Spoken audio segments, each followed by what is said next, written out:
आप सभी लोगों का स्वागत है आपके अपने YouTube चैनल जीएस शिक्षा विद विद्या में। फ्रेंड्स, आज हम जिस टॉपिक पे डिस्कशन करने वाले हैं वो रिलेटेड है बिहार गवर्नमेंट के एक ऑफिशियल लेटर से। और इस लेटर में जो मेन सब्जेक्ट है उसका रिलेशन है इस बात से कि अगर आप एक कैंडिडेट हैं और बीपीएससी या बीएसएससी यानी जो स्टाफ सिलेक्शन कमीशन है बिहार सरकार का एसएससी, या फिर BPSC Bihar public service commission, अगर इन दोनों कमीशन के थ्रू जो एग्ज़ाम्स होते हैं उन एग्ज़ाम्स में आप अपीयर होना चाहते हैं इन फ्यूचर, तो ये आपके लिए एक इम्पॉर्टेंट न्यूज़ हो सकता है, एक इम्पॉर्टेंट लेटर है। और देखिए, जो लोग अभी जॉब में नहीं हैं, अनएम्प्लॉयड हैं, तो उनके लिए ये बहुत ज़्यादा इम्पॉर्टेंट नहीं है, लेकिन उनके लिए एक ये इन्फॉर्मेशन इम्पॉर्टेंट है कि इस लेटर के माध्यम से आप बस इतना समझ लीजिए कि जो लोग भी मतलब अभी अनएम्प्लॉयड है, अभी किसी तरह की जॉब में नहीं है, उनके लिए तो बीपीएससी के थ्रू कोई भी एग्ज़ाम अगर हो रहा है या बीएसएससी के थ्रू कोई एग्ज़ाम हो रहा है तो उसके लिए उसमें कोई अटेम्प्ट का लिमिट नहीं है। मतलब ऐसा कोई लिमिट नहीं है कि आप 2 बार ही एग्ज़ाम दे सकते हैं या 4 बार ही एग्ज़ाम दे सकते हैं, मतलब अटेम्प्ट का कोई लिमिट नहीं है। हाँ, एज लिमिट है। जब तक आपका एज लिमिट आप क्रॉस नहीं करते हैं, जो मैक्सिमम एज लिमिट है, तब तक आप बीपीएससी और बीएसएससी के एग्ज़ाम्स दे सकते हैं। साथ ही साथ हाँ, दूसरी कैटेगरी ऐसे स्टूडेंट्स की है, ऐसे एस्पिरेंट्स की है जो जॉब में हैं। 2 कैटेगरी होगी, एक ऐसे एस्पिरेंट्स की जो जॉब में नहीं है, तो उनके लिए मैंने बता दिया कि उनके लिए सिर्फ एक ही इन्फॉर्मेशन इम्पॉर्टेंट है कि बीपीएससी या बीएसएससी के थ्रू अगर कोई भी एग्ज़ाम होता है तो उसके लिए आपका कोई अटेम्प्ट का लिमिट नहीं है, ठीक है, अनलिमिटेड अटेम्प्ट है आपके पास, अनटिल एंड अनलेस कि आप मैक्सिमम एज लिमिट को क्रॉस ना कर जाएं। अब दूसरी कैटेगरी में आते हैं। दूसरी कैटेगरी वैसे स्टूडेंट्स की है जो जॉब कर रहे हैं, ठीक है। तो इस लेटर को अगर आप ध्यान से पढ़ेंगे, ये फर्स्ट पेज है, इस लेटर को ज़रा देखिए। लेटर का नंबर है 524, ठीक है, और डेट है 13 जनवरी 2022। ये बिहार गवर्नमेंट के जनरल एडमिनिस्ट्रेशन डिपार्टमेंट सामान्य प्रशासन विभाग से ये लेटर इशू हुआ है और इसको इशू किया है श्री चंचल कुमार ने, जो कि बिहार गवर्नमेंट के चीफ सेक्रेटरी हैं।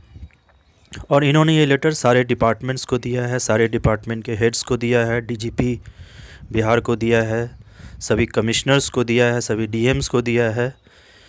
बीपीएससी के सेक्रेटरी को दिया है, टेक्निकल सर्विस कमीशन के सेक्रेटरी को दिया है और बिहार एसएससी के सेक्रेटरी को दिया है। मतलब जिन लोगों का भी कहीं ना कहीं रिलेशन है इन जो एग्ज़ाम बीपीएससी या बीएसएससी कंडक्ट करती है उससे, ठीक है। तो इस लेटर को ये लेटर का फर्स्ट पेज है और ये जो है इस लेटर का सेकंड पेज है, ठीक है। अब देखिए, जो लोग जॉब कर रहे हैं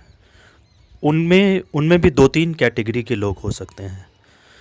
तो इस लेटर के हिसाब से मैं आपको उन लोगों का डाउट क्लियर करना चाहता हूँ। बहुत सारे लोगों के मन में ये डाउट आ गया है पिछले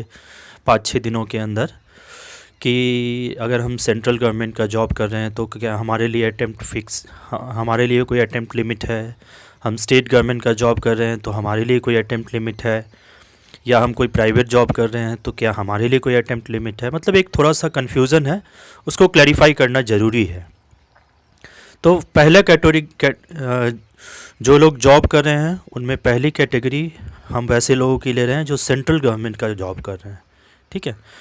तो देखिए, सेंट्रल गवर्नमेंट का अगर आप जॉब कर रहे हैं, कोई भी जॉब, तो आपके लिए भी कोई अटेम्प्ट लिमिट नहीं है बिहार गवर्नमेंट के हिसाब से। उनके इस लेटर के हिसाब से ये क्लैरिफिकेशन है कि अगर आप कोई सेंट्रल गवर्नमेंट का जॉब कर रहे हैं तो आपके लिए कोई अटेम्प्ट लिमिट नहीं है। लेकिन हाँ, आप जिस डिपार्टमेंट के अंदर काम कर रहे हैं, जिस मिनिस्ट्री के अंदर काम कर रहे हैं, उनका कुछ रूल रेगुलेशन होगा कि आप वो जॉब छोड़ के अगर बिहार स्टेट गवर्नमेंट के जॉब में आना चाहते हैं तो कुछ वहाँ पे कुछ रूल्स एंड रेगुलेशंस होते हैं उसके लिए। अगर आप उसको फुलफ़िल कर रहे हैं तो फिर बिहार गवर्नमेंट के रूल्स के हिसाब से कोई अटेम्प्ट लिमिट नहीं है, ठीक है। दूसरी कैटेगरी वैसे कैंडिडेट्स की हम लेते हैं जो किसी दूसरे स्टेट में, बिहार स्टेट को छोड़ के किसी दूसरे स्टेट में स्टेट गवर्नमेंट की जॉब कर रहे हैं और वो बिहार स्टेट में आके बीपीएससी या बीएसएससी के थ्रू कोई एग्ज़ाम दे रहे हैं और जॉब करना चाहते हैं, तो उनके लिए भी कोई अटेम्प्ट लिमिट नहीं है। मतलब अगर आप किसी दूसरे स्टेट गवर्नमेंट के अंडर में काम कर रहे हैं, ठीक है, गवर्नमेंट एम्प्लॉई हैं उस स्टेट के, और आप बीपीएससी या बीएसएससी का एग्ज़ाम देना चाहते हैं और यहाँ आके जॉब करना चाहते हैं, तो आपके लिए भी कोई अटेम्प्ट लिमिट नहीं है अनटिल एंड अनलेस कि आप जिस स्टेट में अभी जॉब कर रहे हैं वहाँ के आप रूल्स रेगुलेशन को फॉलो कर रहे हो, ठीक है। अगर आप उसको फॉलो कर रहे हैं तो फिर यहाँ पे आपके लिए कोई अटेम्प्ट लिमिट नहीं है, ठीक है। थर्ड कैटेगरी में वैसे कैंडिडेट्स को लेते हैं जो प्राइवेट जॉब कर रहे हैं, तो उनके लिए भी कोई अटेम्प्ट लिमिट नहीं है। बस आपको प्रॉपरली अपना जॉब, जब आप बीपीएससी या बीएसएससी के थ्रू कोई एग्ज़ाम क्लियर करके बिहार स्टेट गवर्नमेंट के अंदर में जॉब करने आते हैं, तो आपको प्रॉपरली वहाँ से रेजिग्नेशन दे के और अपना एक्सपीरियंस सर्टिफिकेट या फिर no objection certificate, relieving certificate, ये सब लेके वहाँ से आना है। अब फोर्थ कैटेगरी जो सबसे इम्पॉर्टेंट है और जिसके लिए स्पेशली ये लेटर इशू किया गया है, वे वैसे स्टूडेंट, वैसे कैंडिडेट्स हैं, ठीक है, जो बिहार स्टेट में ही स्टेट गवर्नमेंट के अंदर में अभी काम कर रहे हैं, ठीक है, और वो और अच्छे पोजीशन पे जाने के लिए और अच्छे पोस्ट पाने के लिए बार बार बीपीएससी या बीएसएससी का एग्ज़ाम दे रहे हैं या देना चाह रहे हैं, तो उनके लिए ये लेटर बहुत ही महत्वपूर्ण है, ठीक है। आप समझ गए मेरी बात? मतलब वैसे कैंडिडेट्स, मैं एक बार फिर से रिपीट कर रहा हूँ, वैसे कैंडिडेट्स जो बिहार स्टेट गवर्नमेंट के अंदर अभी जॉब कर रहे हैं किसी भी डिपार्टमेंट में और वो और अच्छा पद पाना चाहते हैं और अच्छा पोस्ट पाना चाहते हैं, ठीक है। हो सकता है अभी सबऑर्डिनेट एम्प्लॉई हो, क्लरिकल लेवल पे हो, ऑफिसर बनना चाहते हो, या फिर नॉन गैजेटेड पोस्ट पे हो, गैजेटेड पोस्ट में जाना चाहते हो, तो वो अपने कैरियर में और इन्हांस होने के लिए, अच्छा पोस्ट पाने के लिए अगर बीपीएससी या बीएसएससी का एग्ज़ाम देना चाहते हैं, तो उनके लिए ये लेटर बहुत इम्पॉर्टेंट है। और उनके लिए इस लेटर में ये क्लैरिफाई किया गया है कि आपको एक बार आप जब स्टेट गवर्नमेंट के जॉब में आ चुके हैं, उसके बाद से आपको सिर्फ 3 अटैम्प्ट मिलेगा, ठीक है। तो आपके लिए ये अटैम्प्ट फिक्स है। एक बार आप बिहार स्टेट गवर्नमेंट के जॉब में आ चुके हैं, उसके बाद भी आप अच्छे पोस्ट के लिए अप्लाई करना चाहते हैं, एग्ज़ाम देना चाहते हैं बिहार स्टेट के ही जो एग्ज़ाम बीपीएससी बीएसएससी कंडक्ट करती है, तो आपके लिए सिर्फ 3 अटैम्प्ट है आपके पास, ठीक है। और ये चीज़ क्लैरिफाई किया गया है ये लास्ट पैराग्राफ में, जो यहाँ आप दे सकते हैं नंबर 2, जो एक पैराग्राफ दिया हुआ है, इसमें साफ साफ लिखा हुआ है कि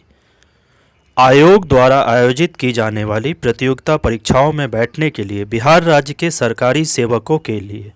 राज्य सरकार की सेवा में आने के उपरांत अधिकतम 3 अवसरों की सीमा होगी, किंतु राज्य के सरकारी सेवकों से भिन्न अभ्यर्थियों के लिए अवसरों की कोई सीमा नहीं होगी। तो ये पैराग्राफ सब कुछ क्लैरिफाई कर रहा है। ये सिर्फ एक तरह के एस्पिरेंट्स पे कंडीशन अप्लाई हो रहा है, ठीक है, जो कि बिहार स्टेट गवर्नमेंट के एम्प्लॉई हैं, उनके लिए 3 अटैम्प्ट फिक्स कर दिया गया है। बाकी जो लोग जॉब में नहीं हैं, अभी तक अनएम्प्लॉयड हैं, उनके लिए कोई अटैम्प्ट का लिमिट नहीं है। सेंट्रल गवर्नमेंट के एम्प्लॉयज़ के लिए कोई अटैम्प्ट का लिमिट नहीं है। प्राइवेट जॉब करने वाले लोगों के लिए कोई अटैम्प्ट का लिमिट नहीं है। किसी और स्टेट गवर्नमेंट के अंदर अगर आप जॉब कर रहे हैं, वो आके अगर बीपीएससी बीएसएससी का एग्ज़ाम देना चाहते हैं, तो उनके लिए भी कोई अटैम्प्ट का लिमिट नहीं है, ठीक है। अटैम्प्ट का लिमिट सिर्फ उन लोगों के लिए है जो अभी एज ऑन डेट जब आप अप्लाई करते हैं किसी भी एग्ज़ाम के लिए, आप बिहार सरकार के, बिहार गवर्नमेंट के अगर एम्प्लॉई हैं, तो आपके लिए 3 अटैम्प्ट है, 3 बार आप एग्ज़ाम दे सकते हैं। अगर अनफॉर्चुनेटली आप उस तीनों अटैम्प्ट में अनसक्सेसफुल होते हैं, तो आपको 4th अटैम्प्ट नहीं मिलेगा। और इसके पीछे जो एक लॉजिक दिया गया है वो भी मैं आपको बता दूं, हालांकि मैं उसके लिए कोई ऑथेंटिक प्रूफ आपको नहीं दे पाऊंगा। ठीक है, लॉजिक ये दिया गया है कि जो स्टेट गवर्नमेंट एम्प्लॉयज़ हैं वो बार बार एग्ज़ाम के बहाने वो छुट्टियां ले लेते हैं, उनकी वर्क के एफिशिएंसी पे फ़र्क पड़ता है और वो लंबी छुट्टी पे चले जाते हैं एग्ज़ाम के नाम पे। ठीक है, इससे जो गवर्नमेंट का काम है वो डिस्टर्ब होता है, तो इसीलिए 3 अटेम्प्ट फिक्स कर दिया गया है, ऐसा लॉजिक दिया जा रहा है या दिया गया है, लेकिन इसके लिए कोई ऑथेंटिक सोर्स या प्रूफ किसी के पास भी नहीं है। ठीक है, तो मुझे लगता है ये एक बहुत ही इम्पॉर्टेंट इन्फॉर्मेशन है सभी एस्पिरेंट्स के लिए, और जो एक 5-6 दिनों से 7 दिनों से कन्फ्यूज़न की स्थिति बनी हुई थी एस्पिरेंट्स के मन में, स्पेशली जो वर्किंग लोग हैं उनके मन में। ठीक है, तो वो मुझे लगता है इस वीडियो को देखने के बाद बहुत हद तक क्लैरिफाई हो गया होगा। तो आप लोग अच्छे से अपनी प्रिपरेशन करते रहिए, stay healthy, stay safe, all the best, thank you.